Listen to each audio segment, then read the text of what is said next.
इसकी औकात क्या थी मुझे मालूम है। ये सदाशिव नगर गेस्ट हाउस में कुमार स्वामी के चड्डी बनियान धोता था। ये आज कुमार स्वामी को काले कुमार स्वामी बोलता है। इसको गिड्डे बोले तो चलता है क्या? अब हमीद मुशर्रफ साहब सिटी में गिरे थे, कांग्रेस वालों के पास अगर दम था तो उसको सिंधी को लेके जाके ठहरा करना था। आज मैं जेडीएस को फिर वापस क्यों आया हूँ? मुझे गलती का एहसास हुआ। अगर मुसलमानों का कोई है तो देवगौड़ा साहब और कुमार स्वामी हैं, उसके सिवा कोई नहीं है। हमको आगे आने वाले दिनों में ना एमएलए इलेक्शन लड़ना है ना कुछ करना है। हमको कुछ लोगों ने फालतू में बदनाम किया, वो तो बहुत दिन हो गया। मैं तो सियासत से संन्यास फिर आप अभी कह रहे हैं कि आप जेडीएस में हैं और सक्रिय नहीं हैं। नहीं हूँ, मगर नहीं भी हूँ और हूँ भी। तो क्या जमीर अहमद खान साहब आपको भी सूटकेस पहुँचा था तब आप आए?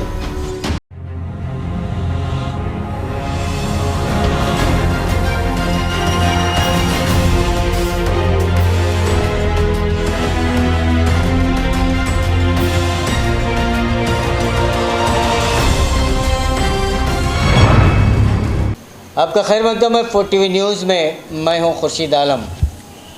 एक ख़ास मुलाकात के विशेष प्रोग्राम में आज हमारे साथ जुड़े हुए हैं समाजी और सियासी नेता, जेडीएस के एक्स जनरल सेक्रेटरी और 2008 के डिफीटेड एमएलए कैंडिडेट आली जनाब बंदा नवाज़ महाबरी साहब। बंदा नवाज़ महाबरी साहब जो है, इनका सियासी जो सफ़र है, जो स्टूडेंट की लाइफ में कांग्रेस के साथ शुरू हुआ, फिर वो आगे कांग्रेस के बाद जब बाबरी मस्जिद का मसला आया तो उन्होंने कांग्रेस को अलविदा कहा। उसके बाद जेडीएस को ज्वाइन हुए और उसके अलावा उन्होंने संयुक्त जनता दल जो श्री रामकृष्ण हेगड़े की पार्टी और देवेगौड़ा जी की पार्टी थी उसमें ज्वाइन हुए। फिर आपने 2008 में जेडीएस से बीजापुर शहर के एमएलए का टिकट हासिल कर तकरीबन जो है 16,000 से ज़्यादा वोटों से आप डिफीटेड कैंडिडेट हैं। और फिल वक्त जो है आप फिर बाद में 2006 के बाद 2009 और 10 में जनता दल को अलविदा कहा। उसके बाद बीएसपी, केजीपी, उन्होंने कई पार्टियों का सफ़र तय करते हुए फिर दोबारा जो है उन्होंने 2017 में जेडीएस में एज ए कार्यकर्ता और एज एक ज़िम्मेदार के हैसियत से उन्होंने जेडीएस में फिलवक्त सक्रिय कार्यकर्ता के रूप में मौजूद हैं। सर, आपने इतनी सारी पार्टियों का सफ़र तय करते हुए फिर वापस जनता दल में आए हैं और आज जो जिंदगी का उपचुनाव हो रहा है, आप वहाँ भी जाकर कैंपेन में गए हैं या नहीं मुझे मालूम नहीं। अगर गए हैं तो वहाँ के हालात क्या हैं? मैं वहाँ गया तो नहीं, मैं जनता दल में ज़रूर हूँ, मगर मैं वहाँ सक्रिय नहीं हूँ। लेकिन देवेगौड़ा साहब की फैमिली, देवेगौड़ा साहब के बेटे जनाब कुमार स्वामी साहब, ये सब लोगों का मेरे ऊपर एहसान है। और वो लोग मुझे 2008 में टिकट भी दिए हैं, मुझे जनरल सेक्रेटरी भी बनाए हैं और वो मुझे हर तरीके से मदद किए हैं। उसी एहसान के बदले मुझे आज ये बड़ा ख़राब महसूस हुआ कि जिस फैक्ट्री में लोग तैयार होते हैं उसी फैक्ट्री को बदनाम करने की कोशिश करते हैं। मैं हालांकि जो जेडीएस छोड़ा, मैं छोड़ा नहीं था। मुझे एमसी मनगोड़ी और चंद लोगों ने पार्टी छोड़ने के लिए मजबूर किया। एमसी आज जो भी जेडीएस पार्टी की हालत है उसका पूरा कारणीभूत हमारे एक्स मिनिस्टर, जिंदगी के एक्स एमएलए जनाब एमसी मनगोड़ी साहब हैं। क्योंकि मुझे ये बात नहीं बोलना चाहिए, उनका स्वर्गवास हुआ है, अल्लाह उनको जन्नत नसीब करे, लेकिन जो बात है वो लोगों को मालूम होनी चाहिए। इसके आगे तो हम सियासत करने वाले नहीं हैं, ना मैं एमएलए के इलेक्शन को ठहरने वाला हूँ, ना मुझे सियासत करना है।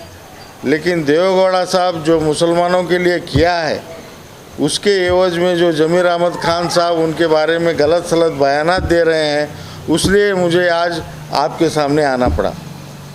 ज़मीर अहमद साहब यहाँ तक कहते हैं कि अगर दम हो तो कुमार स्वामी को मुस्लिम का सीएम कैंडिडेट डिक्लेयर करके दिखाएं, और मुसलमानों कहते हैं उनकी कोई भी हमदर्दी नहीं है। मुसलमानों से अगर कोई हमदर्दी करता है तो देवगौड़ा फैमिली के सिवा कोई नहीं करता है, ये मैं लिख के देता हूँ आपको।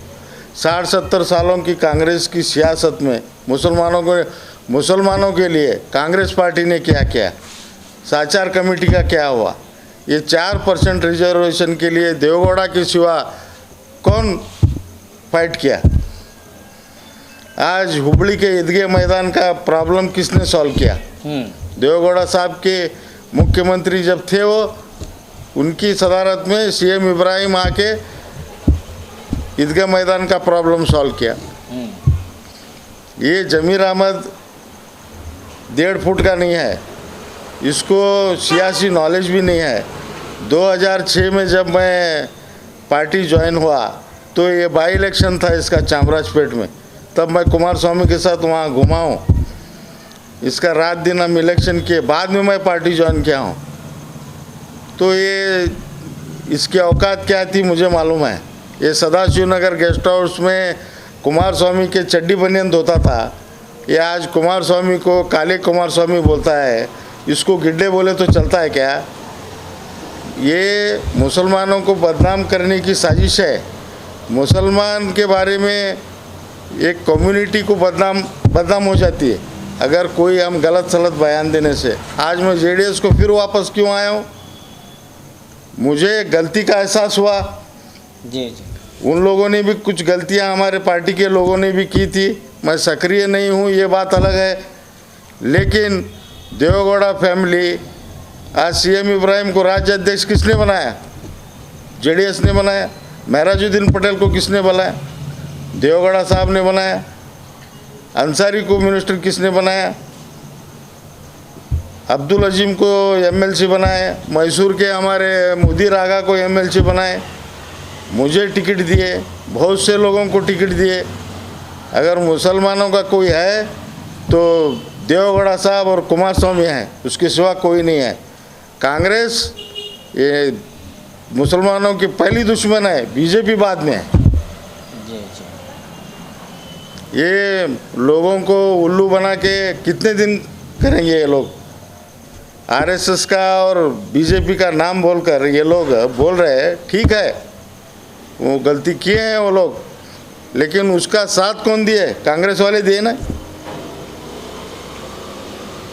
अब एक हमारी प्रांतीय पार्टी है ये कर्नाटक में, इसको जिंदा रखने के लिए जब तक हम जिंदा हैं तब तक हम उसका साथ देंगे। हमको आगे आने वाले दिनों में ना एमएलए इलेक्शन लड़ना है ना कुछ करना है। इसकी क्या वजह है? आप सक्रिय नहीं हैं, इसकी क्या वजह है, या इसकी कौन वजह है कि जो आपको जो है इस कदर आप जो है नाराज़ होकर बैठ गए? 2008 के बाद हम सक्रिय नहीं रहे। हमको कुछ लोगों ने फालतू में बदनाम किया, ये गुंडे लोग हैं, पार्टी में लोगों को आने नहीं देते।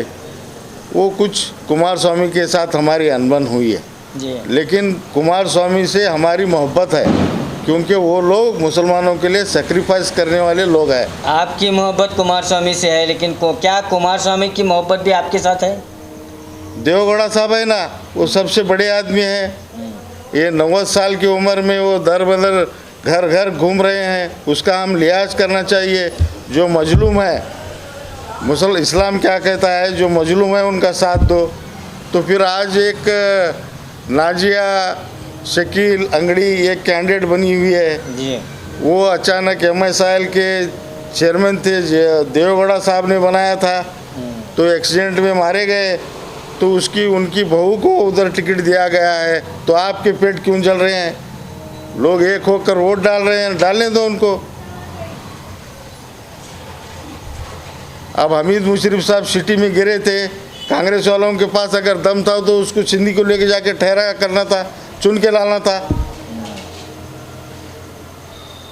तुम अभी इनको माइनॉरिटी को दे के बीजेपी की बी टीम बोलने के लिए तुम गलत बात बोल रहे हो। ये एक जो जेडीएस का कैंडिडेट है अशोक मनगोली, एक बहुत कम्युनल आदमी है, आरएसएस का आदमी है। ये 2008 के अंदर ये एमसी मनगोली मेरे साथ टिकट लिया था। रात के 12 बजे बेंगलुरु के अंदर आनंदराव सर्कल में संध्या होटल के सामने कपिला होटल में मेरे मोबाइल से एक बड़े आदमी को बात किया था। वो आदमी कौन था मुझे मालूम है, लेकिन मैं अभी नाम नहीं लूँगा उसका। क्या बोल रहा था ये कि मेरा ये आखिरी इलेक्शन है, मैं अभी किसी पार्टी में आगे जाने वाला नहीं हूँ, आने वाले दिनों में आपके पार्टी के साथ मेरे लड़के को ले लो। जी अभी वो बात जो है, उधर एक सिद्धू पाटिल नाम का इन्हीं की जात के लड़के को कैंडिडेट बना रहे थे। अगर मैं गिरता हूँ बोल के वो पाँव पड़ रहे थे उनके। तो ये 2008 से ही ये जेडीएस के साथ कुतंत्र चालू है एमसी मनगोली का। ये मालूम नहीं हुआ इन लोगों को। मैं बोला इनको ये इतना गलत आदमी है। कुछ तारीख याद नहीं मेरे को। एनडी गिरी जिला अध्यक्ष थे बीजापुर सिटी जिला के। उसके बाद कुछ इधर पार्टी में गड़बड़ हो रही थी। मैं और बीसी कुलकर्णी और हमारे BR पाटिल के बेटे संजय पाटिल, शांतप्पा जत्ती, सीनियर जेडीएस के कुछ लोग जाकर एनडी गिरी को निकाल के एमसी मनगोली को हमने अध्यक्ष बनाया। उसी हमको नहीं मालूम था कि ये कितना। आप देवेगौड़ा जी के इतने करीबी हैं और देवेगौड़ा जी भी आपको इतना चाहते हैं, लेकिन फिर भी आप खामोश क्यों हैं और फिर भी आप सक्रिय क्यों हैं, क्यों नहीं? नहीं, मैं अभी कुछ मेरा सियासत में इंटरेस्ट नहीं रहा। मैं कुछ आइसोलेट हुआ हूँ, कुछ मेरे धार्मिक कामों के अंदर मैं बिजी हूँ। फिर भी इससे अभी मुसलमान बदनाम नहीं होना, इसलिए मैं आपके पास कुछ कलमात बोलने के लिए आपको बुलाया। क्या ये समझें कि बंदा नवाज माबरी साहब सियासत से संन्यास लिए हैं? वो तो बहुत दिन हो गया, मैं तो सियासत से संन्यास ले फिर आप चुका अभी हूँ। कह रहे हैं कि आप जेडीएस में हैं और सक्रिय नहीं हैं। नहीं हूँ, मगर नहीं भी हूँ और हूँ भी। जो है सच्चाई आपके सामने बयान कर रहा हूँ। झूठ बोल के क्या फ़ायदा है। आने वाले दिनों में अगर मैं कुछ करूँगा तो आप सामने ही रहते ना, जब पूछ सकते मुझे क्या है। तो मुकम्मल तौर पर आप जो है सियासत को छोड़ चुके हैं, सियासी संन्यास ले चुके हैं। बिल्कुल बिल्कुल। अब आखिरी हमारे दर्शकों को क्या मैसेज देना चाहेंगे? मैं जब जेडीएस में 2006 में ज्वाइन हुआ तो मेरे 2 साल के जो ये थे, जब धर्म सिंह साहब सीएम थे, कुमार स्वामी कुछ भी नहीं थे, तो भी कुमार स्वामी ने हमारे आलमगीर मस्जिद के लिए वक़्फ़ से महराजुद्दीन पटेल जब मिनिस्टर थे, आज जो बीजापुर के अंदर इतना आलीशान जो आलमगीर ठहरा है उसके कारणीभूत देवेगौड़ा साहब हैं। और आज जो बागलकोट रोड का कॉम्प्लेक्स बना है और जो गवर्नमेंट हाई स्कूल के अतराफ जितने भी दुकानें बने हैं उसके भी कारणीभूत देवेगौड़ा साहब हैं। क्यों है? जब मोहम्मद मोहसिन साहब यहाँ के डीसी थे,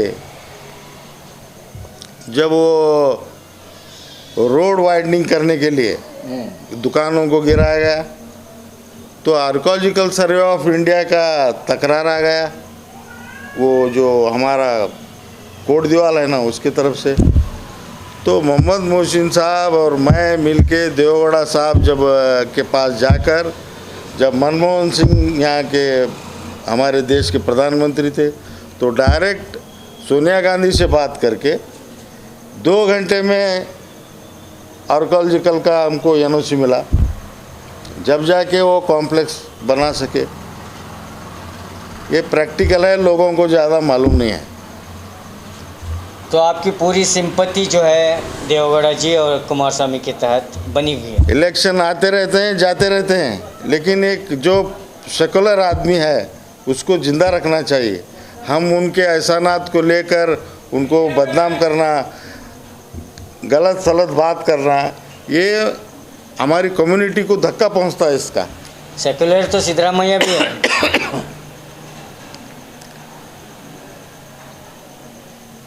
सब लोग सेकुलर है। जी। जो कुछ लोग सेकुलर बन के इस देश को राज कर रहे हैं, कुछ कम्युनल बन के राज कर रहे हैं। जो सेकुलर बन के राज कर रहे हैं वो कांग्रेस वाले हैं, जो कम्युनल बन के राज कर रहे हैं वो बीजेपी वाले हैं। उसके बीच का रास्ता जो है हमारे लिए मुसलमानों के लिए बेहतर है कि वो देवेगौड़ा, कुमारस्वामी, जेडीएस। बार बार जमीर अहमद खान साहब सूटकेस की सियासत बहुत बोल रहे हैं। और आपने ही कहा कि मुझे सिद्धरामैया साहब ने बोला, डीके शिव कुमार ने बुलाया, फिर अशोक मनगुड़ी तो यहाँ तक रोने लगा मुझे बुलाने के लिए।